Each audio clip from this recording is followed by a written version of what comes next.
Ndagusuje nanone kandi nkwaye ikaze wowe udukurikiye. Ushobora kuba ujya ubona abantu benshi ukuntu bamaze igihe bari gukora YouTube cyane, ukabona nk'aba bakora trading yego, ariko na YouTube ntibavaho. Hano abantu basigaye baharaye gukora indirimbo z'ama AI cyane bagakubita kuri YouTube. Utuntu twinshi ngaho abahanzi, ngaho bagira gute. Ese ujya wibaza amafaranga YouTube ihemba? Abantu bamwe bajya bibaza icyo kibazo, bamwe na bamwe bakaza gushakira kuri uru rubuga bakwita socialblade.com rwerekana ngo analytics z'ama YouTube channels n'uburyo yinjiza, ariko si YouTube channels gusa ahubwo hazamo na Instagram, TikTok, Switch, Facebook n'izindi.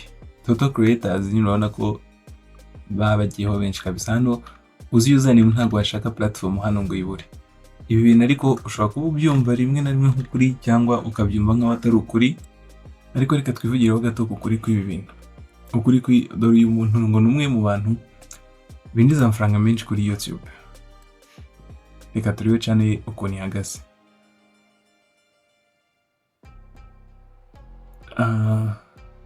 Bajya kuri YouTube hano, harimo TikTok ariko misenya kuri YouTube kugira ngo turebe YouTube. Iriya suggestion yari ya TikTok. Reka tujye kuri YouTube ye. YouTube urabona ni YouTube channel ifite aba followers 506,000. I Mr Beast nuyireba nyine muri YouTube urayireba koko urasanga ibi bintu ari byo. Njye kuri YouTube hanyuma dusearching Mr Beast. Channel ngiyi subscribers 506,000. Uyu niwe mu YouTuber wa mbere winjiza amafaranga menshi kuri YouTube.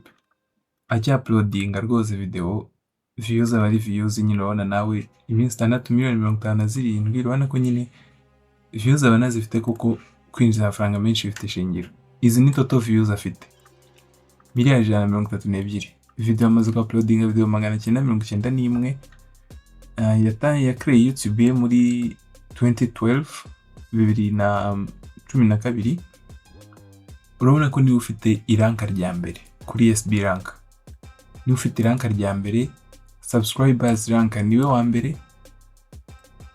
Aho ni wa gatandatu, muri US niwe wa mbere, ndetse no muri entertainment ni wa mbere. Urabona ko ibintu byinshi nyine niwe wa mbere. Ushobora kwibaza uyu muntu yinjiza amafaranga angana gute. Hano ukurikije nibuza ko social blade ndaza kubivugaho neza. Ntago aya mafaranga barimo hano ari ayanya 100%. Nyine ni estimation. Urabona ni estimated earnings bagendeye ku buryo nyine YouTube yawe ikora. Hano 11 million subscribers byibura mu minsi 30 abona izi subscribers, akabona views iri muri hagati ya billion gutya. Ibiri iyo babigendeyeho n'umwanya ibintu byawe byarebwe bahita bagukora estimation yuko winjiza aya mafaranga mu kwezi ndetse n'aya mu mwaka. Iyi ni miliyoni n'ibice 3 y'amadolari kugera kuri miliyoni 20 buri kwezi. Zishobora kujya munsi cyangwa zikarenga. Hano ni daily channel metrics. Reba wenda Sunday kuri 21/6. Hano nyine berekana ntago ari iminsi yose, berekana iminsi imwe iherutse. Bagahita berekana total average cyangwa muri rusange mu minsi 30 ishize cyangwa last 14 days. Aya ni amafaranga, ariko uyu nyine mufashe kuko nari nkabonye hariya kugira ngo tukagendereho. Nugaruka hano uraza gusangamo n'abapopira mu Rwanda. Ukareba nka Bruce Melody, tujye tubona hariya yinjiza amafaranga angahe kuri YouTube. Izi ni subscribers abona mu kwezi, amadolari hagati ya 890 n'ibihumbi 14 birinjira mu kwezi bitose kuri YouTube, ndetse n'ayangaya ku mwaka. Izi ni estimation nyine nkuko mubibona, ariko ukuri kw'ibi bintu ni ukuhe. Bakuza hano nawe ugashyiramo username y'umuntu ushaka, ukajya ureba uyu muntu bimeze bite, Uninores n'abandi bose na za zindi zose ubona ziri popular. Nawe ushaka kuza hano ukisearchingiramo iyawe. Ariko ukuri kw'ibintu guhagaze gute? Icyo nakubwira cyingiye, iraza ko kwikakwereka total count y'aba subscribers nibyo, views nibyo, daily grow nk'ibi baberekanye hano nibyo nyine kuko ni ibintu biri popular cyangwa biri public kuri YouTube. Upload frequently nayo niyo, ndetse na channel ranking. Urabona nyine ano maranka nayo aba ari ibyanyabyo.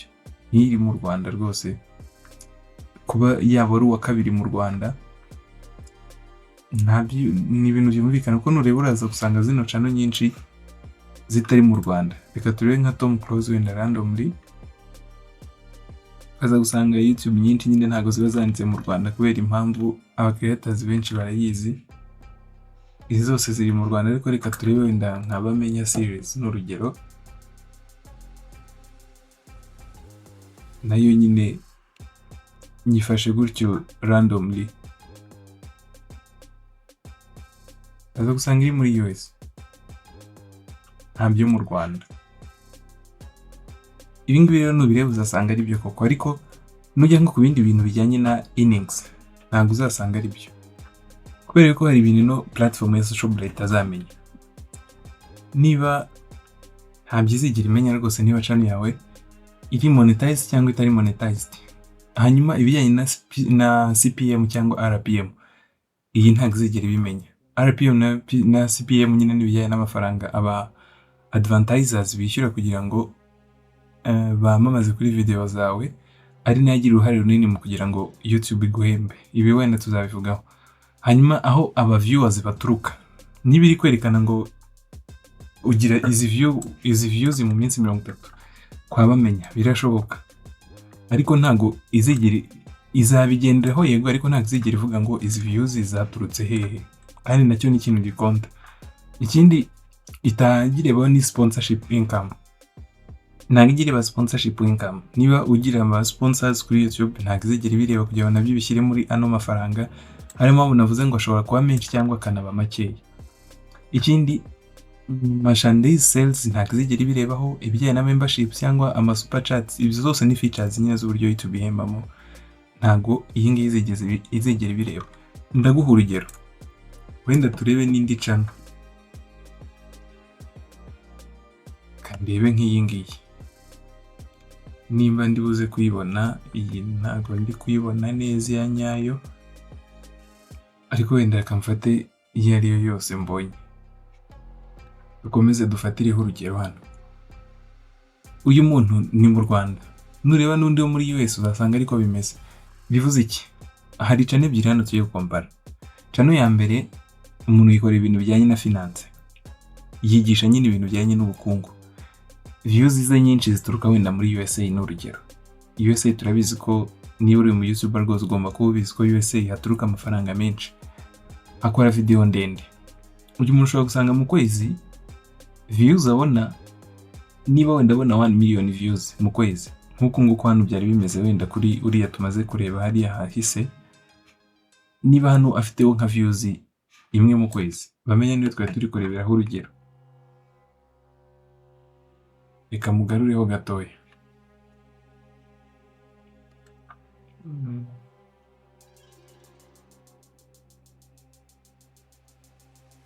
Yego.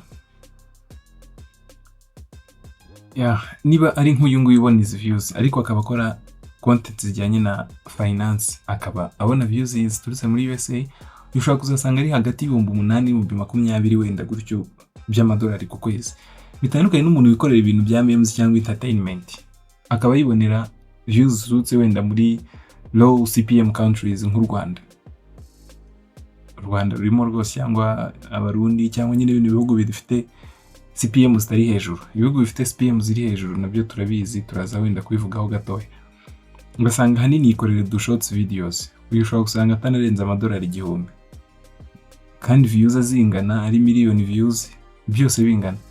Ibi ngibi social blade zerekana ko niba views zingana, subscribers zingana, uburyo nyine daily channel matrix ari zimwe, izahita kwita amafaranga amwe. Ariko abo bantu ntabwo zigera consider ino CPM cyangwa RPM, ibyo ntabwo zigera birebaho, niyo mpamvu uzahita ubona bingana byose. Hanyuma ushobora guhita wibaza kubera iki aba YouTubers bafite views zingana bashobora kwinjiza amafaranga atandukanye. Impamvu nta yindi nuko YouTube ntago ihembera views. Abantu bajya bavuga ngo niba ubona views nyinshi ngo uhembwa amafaranga menshi. Oya, YouTube ntago ihemba per views, ahubwo ihemba ishingiye ku mafaranga ba advertise, abantu nyine bamamaza kuri video zawe baba bishyuye kugira ngo audience nini ya video zawe babamarizeho. ibintu rero bimwe na bimwe biri mu byafekta amafaranga winjiza kuri YouTube, harimo igihugu aba viewers bawe baherereyemo. Niba nkora nka video, ndaza wenda gufata agasample kuri channel yanjye naho nta kibazo, mbereka sample. Niba nkora video karebwa n'abanyarwanda gusa, reka turebe urugero. Wenda njye nko kuyanjye, uru ni urugero nko kuri video mperutse kwa uploadinga ijyanye na Pi network kuri solo host. Iyi ni video yagize views zigera mu 1,000 ngahe. Ni bino video yararebwe na bano bantu nyine muri YouTube, ujya mukabona analytics zose, ukabona niba 58.7 ari abanyarwanda, which is low CPM country, ukongera 16.9% ari abarundi. Abanyarwanda n'abarundi nubihuza urasanga niyo party nini. Hanyuma ne kujya muri Indonesia, ujye mu Buhinde, ujye muri Tanzania, hose naho video yageze. Ujye kuri Simoa nyine wabona byinshi by'uburyo na Tanzania na Uganda bose uburyo bagiye bareba video. Ibi si byo ngendereye. Ahubwo icyo ngira ngo nkwereke, ushobora kuhita wibaza uti video nk'iyi ngiyi ifite views zigera mu 1,000 ngahe yahembwa amafaranga angana iki? Aha nureba uraza gusanga kuri revenue $1 rimwe ryonyine. Abantu bibaza ngo video ngo umuntu ngo abona views ngo amafaranga murayinjiza kuri YouTube, ahangaha ngira ngo ahita unabibona ko nta mafaranga bayibereyemo, bitewe nyine nk'ahanga how much advertiser pay yishyuye $12. PCM cyangwa ino CPM yari kubona $1 rimwe per 1k, nako ubwo nyine naya amafaranga per 1k view. Ari na mpamvu niba naragize 1k view ninjije $1 rimwe. Ibi nyine ni imibare bitewe nino RPM. Urabona nk'iyi RP ino ni CPM baba baratanze nyine na how much advertiser pay. Hanyuma hano akaba ari estimated revenue per 1k view.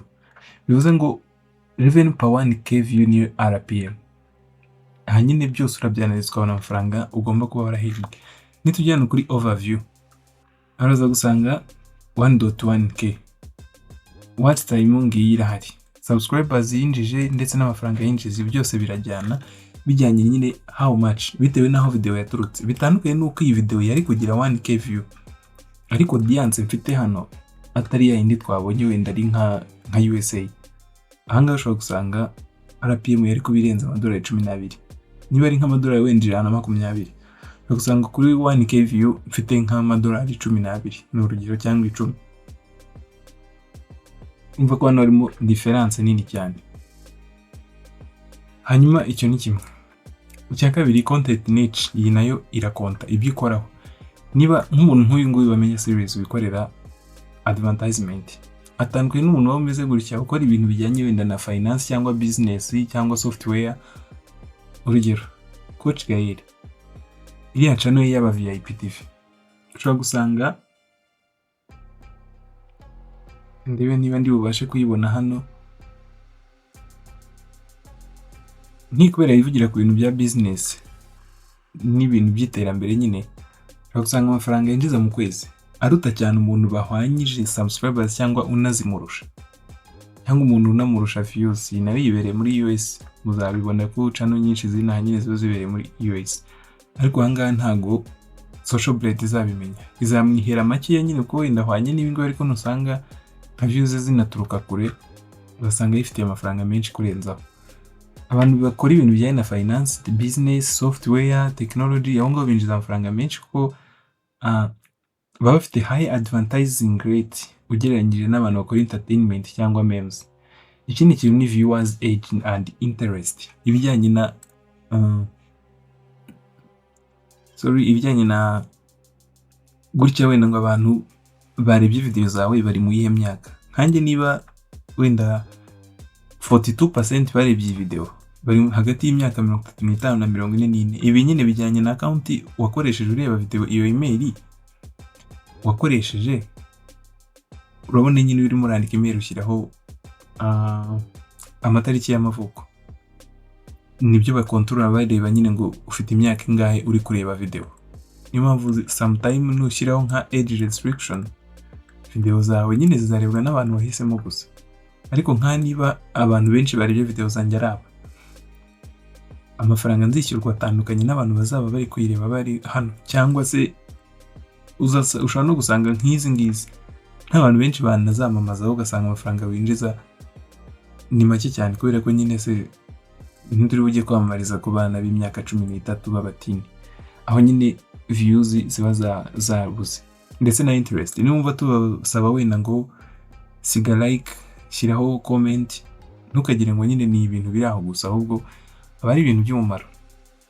Nureba video zacu byibura jya unadushyigikira nyine nk'umunyarwanda, cyangwa nk'uwakunze ibintu turi gukora, ushyireho ka like cyangwa ushyireho aga comment nyine werekana iyo interest yawe. Ikindi ni ingano ya video wapostinze. Video ntoya of course ntago yaba ingana na video ndende, ndetse na watch time, umwanya abantu bamaze bareba video zawe, niba bamara umwanya munini bazireba bizaba biri kwa attracting aba advertisers nyine kugira ngo baze kukwamamarizaho. Ikindi ni season, cyane cyane mu mpera z'umwaka aba advertisers baba bari kwamamaza cyane kurusha mu kindi gihe. Niba uzasanga YouTube mu mpera z'umwaka bahemba amafaranga menshi ugereranyije no mu bindi bihe bisanzwe. Ibyo nabyo wenda tuzabijyamo in deep kuri tuno tuntu. Ni mu bikunda tuzakora video nyinshi zivuga kuri YouTube ndetse n'uburyo iyi business nyine ikora ya YouTube. Hanyuma niba viewers bawe bagenda babona aka advertisement kaje muri video bagahita bakora skip, aho uri murashye nyine ntago uri murinjiza. Bitandukanye nuko abantu baba bari kureba video ads yazamo bakayireba ikarangira. Iyo bayirebye ikarangira uri kubona amafaranga menshi. Ibyo byose social blade twabonye hano ntago izabirebaho, ntago izamenya ngo abantu baskipinze ads cyangwa bazikuyeho. Izo ni analytics nyine za YouTube. Hanyuma niba aba viewers baje baturutse kuri shorts cyangwa kuri video ndende, aho naho amafaranga azaba atandukanye. Niba banakoresha biriya bintu bya ads blockers, wenda hano mu Rwanda ntago ibintu nk'ibyo ngibyo tubizi cyane, ni kuko ntago tujya tubona advertisement kuri YouTube. Ariko ni ukoresha nka VPN cyangwa uri nko mu gihugu gishyigikira ads, abantu benshi bagira utu application twa ads blocker ku buryo ukishyura nyine cyangwa ugakoresha premium account ntukajya ubona ads. Abo ba viewers bawe rero niba bameze gutyo baba bari kugufata kunda, mu yandi magambo ntago amafaranga aba ari maraza neza. Aho YouTube irayagabanya rwose. Social blade sinyipfobeje utaza kuvuga ngo ni fake, ariko nyine kujyanye na subscribers growth hano nibyo baba bari kwerekana ibintu bya nyabyo, viewers cyangwa nyine sino statistics zisanzwe. Ariko nibigera ku bijyanye na income ntuzayigendereho ngo wumve ngo abantu nyine ngo barabona amafaranga menshi. Hanyuma rero reka niyo gukora video ndende, nubona iyi video ari helpful ukayilikinga, ugasiga comments, ukatwereka ko dushyigikiye iyi video. Tuzakora nyinshi zerekana business ya YouTube ndetse n'uburyo wakoresha kugira ngo winjizemo amafaranga menshi. Ndagushimira wowe twabanye, naho mu zindi video.